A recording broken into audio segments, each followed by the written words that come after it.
ለማዘር አሳውቂያቸው። አይ አይሆንም ዴቭ። እንዴ ለምንድን ነው የማይሆነው? አንተና እሷ ቆይ እንዴት? አዎ ትንሽ ቆየ ብርሃን። አደይ እዚህ መምጣቷን አልወደድኩትም እንጂ መታ ብታስረዳችሁ በጣም ደስ ይለኝ ነበር።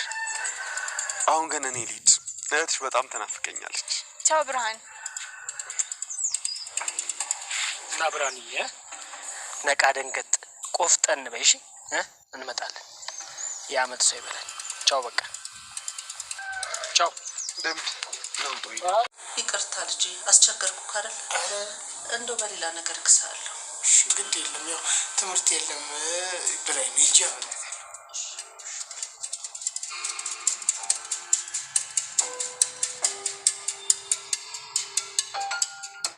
ሰላም ቻናል ቤተሰቦች እንዴት ናችሁ? ዛሬም እንደተለመደው በአዲስ ቪዲዮ መተናል። እንግዲህ ሊሊ ሆስፒታል ገብታለች ማለት ነው። ሁል ጊዜ ታካሚ ስትባል አትታከምም። ባለፈው ሄዳ እንግዲህ ውጤቱን እስካሁን ድረስ አልታየም። ነገር መድኃኒት እየወሰደች ነበረ። ያው ሀሳብና ደግሞ ሰውነቷ የሆነ ድቅቅ ያለች ነገር ስለሆነች ያው ብዙም እህል የምትበላ አይመስለኝም።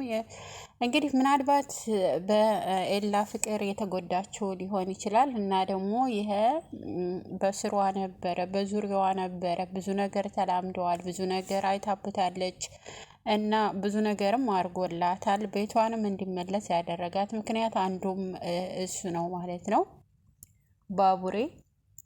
ነገር ግን እሱ በጣም ነው የሚወዳት የሚያፈቅራትም በጣም ብልህ ልጅ ስለሆነች በጣም ነው የሚወዳት እና እሷ ደግሞ ወድሃለሁ የሚል የፍቅር ስሜት አላሳየችውም። ግዴታ ማውራት ስለነበረበት ያው ፍቅረኛ አለችኝ እሷ ላገባ ነው እያለ ያው ዳርዳር ስለሚላት በጣም ተናደደች። እንደውም ሰርግ ደርሷል ናና እያለች ነው። በጣም ነው የምትናፍቀኝ የሆነ በቃ በጣም ነው መወዳት ማፈቅራት እያለ ስላላት ውጭ ላይ ከዛ ስትመለስ ቤት ውስጥ ስትገባ ለአደይ ያለውን ነገር በሙሉ ትነግርና አደይ እንግዲህ ስለምታውቅ እየሳቀች ነበረ።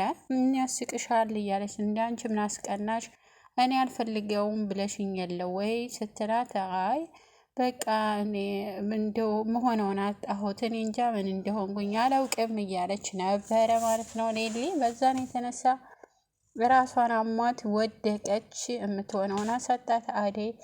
አረ ድረሱልኝ የሰው ያለህ እያለች ነበር። ያው አንስተው እንግዲህ ወደ ሆስፒታል ወስደዋታል ማለት ነው። እንግዲህ ባቡሬ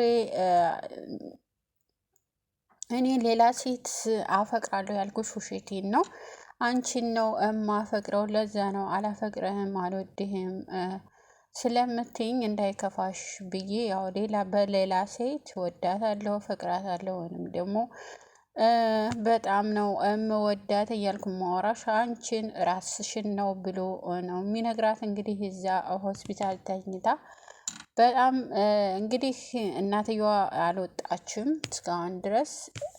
የኪንጎ ምጥኔ ደግሞ ፍቅር ይዟት አባቴ ትዝ አለኝ ትላለች። ነገር ግን ያው በፍቅር የተነሳ ነው ሰበብ አድርጎ ሰበብ አድርጋ ለቅሶውን ጠመደችው ማለት እሷን ደግሞ አባብሎ ነበረ። ፍቅር እንግዲህ እኔ ያገታት መስሎ ነበር ያ ሰውዬ፣ ያላገታትም። ያው ለምንድነው እሺ የማትይኝ? እኔ እኮ እወድሻለሁ በጣም ነው በቃ ውበትሽ የማረከኝ፣ ስለዚህ ከአንቺ ጋር መሆን እፈልጋለሁ ስላት ወይድልኝ ሂድልኝ ምን አገባ እኔ አልፈልግህማ እያለች እየታገለች ነበረ። እሱ ግን እየተከታተላት ነበር። አሹ ደግሞ ወይ አይናገር ወይ አይጋገር፣ ሊናገር ሲል የሆነ ነገር ይመጣበታል፣ ወይ በር ይቆረቆራል፣ ወይ ሌላ ሰው ይመጣበታል። መከራውን አያሹ በፍቅር ማለት ነው። እንዴት አይኔን አይተሽ? እሷ እኮ ታውቃለች ቆይታለች ሲያፈቅራት እንደሚያፈቅራት ታውቃለች። ገና እዚህ ቤት ሳትገባ በፊት ከዳይመንድ ጋር የሚጣሉበት ምክንያት እሷ ናት። ስለዚህ ምንም ማድረግ ስለማትችል እኔ የወደፊት ህይወት ማስተካክለዋለኝ እና ደግሞ ከበፊት ህይወት የመማር አለብኝ። እኔ አሁን ላይ ፍቅር አልጀምርም አልፈልግም እያለች ነው እንግዲህ ሮማን።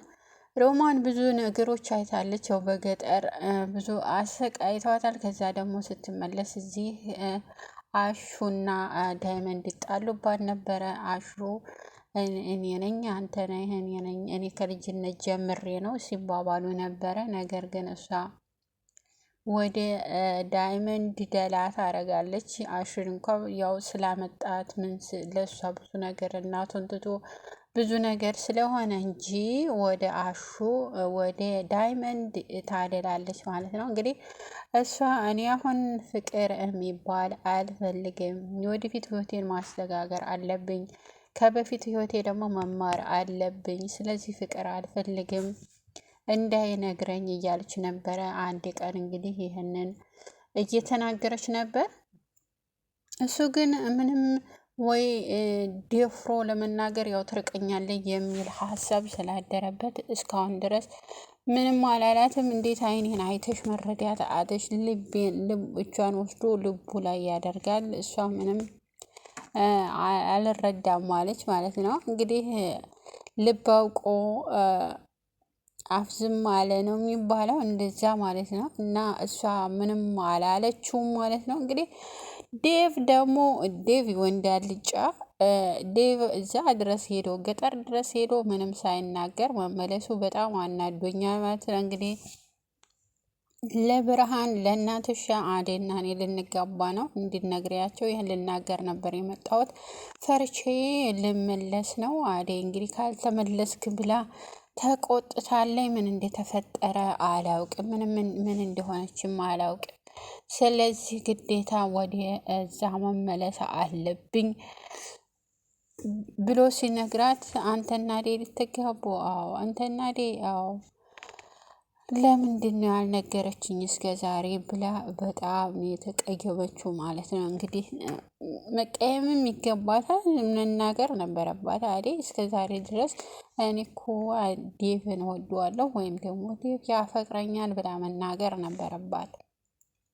እና እሷ እንደዚህ ብለሽ ንገሪ ስትባል እዛው እርቃን የቀረችው በቃ ያ ፍቅሯ ለሱ ያላት ጉጉት እሱን ለማግኘት እሱን ያፈቀረችበት መንገድ በጣም ያስደስት ነበረ። ፍቅር ሲይዝ እንዴት ነው እያለኝ ነበር እናቷን ሁሉ ማለት ነው።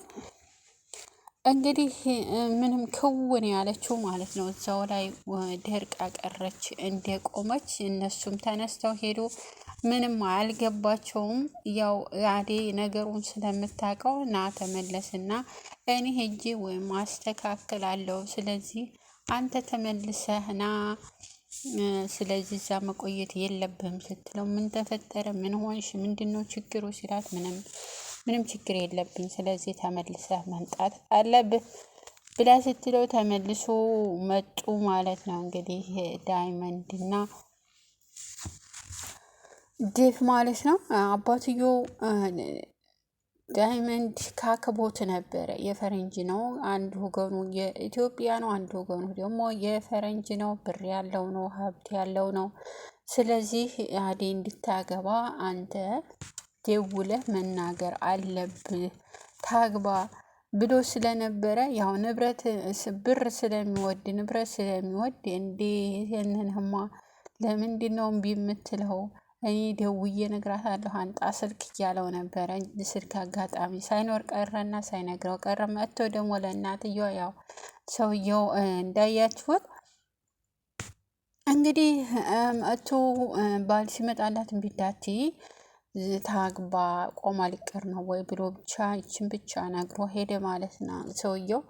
እንግዲህ ጫኔና አለልኝ ለሱ አሽከር አንሆንም እያሉ ነው። እሱ ይሄኛው ጫኔ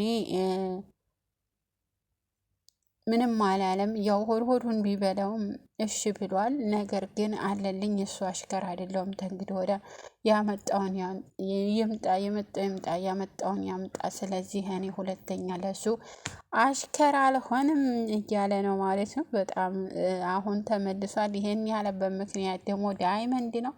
አንተ እድሜ ያለምክን ሁልጊዜ እሱ ቄጥቄጥ ስር አሽከር ሆነ ስትንደፋደፍ አንድ መቼ ነው የራስህን ኑሮ የምትኖረው? የሰው አሽከር ሆነ እስከ መቼ ነው ብሎት ስለነበረ ያንን ይዞ በቃ እንቡ አሻፈረኝ ብሏል ማለት ነው። እንግዲህ እኔ ደስ ብሎኛል ከሰውየው ማራቃቸው። ሰውየው ደግሞ ብዙ ነገር አድርጓል እርግጠኛ ነኝ። የዳይመንድን አባት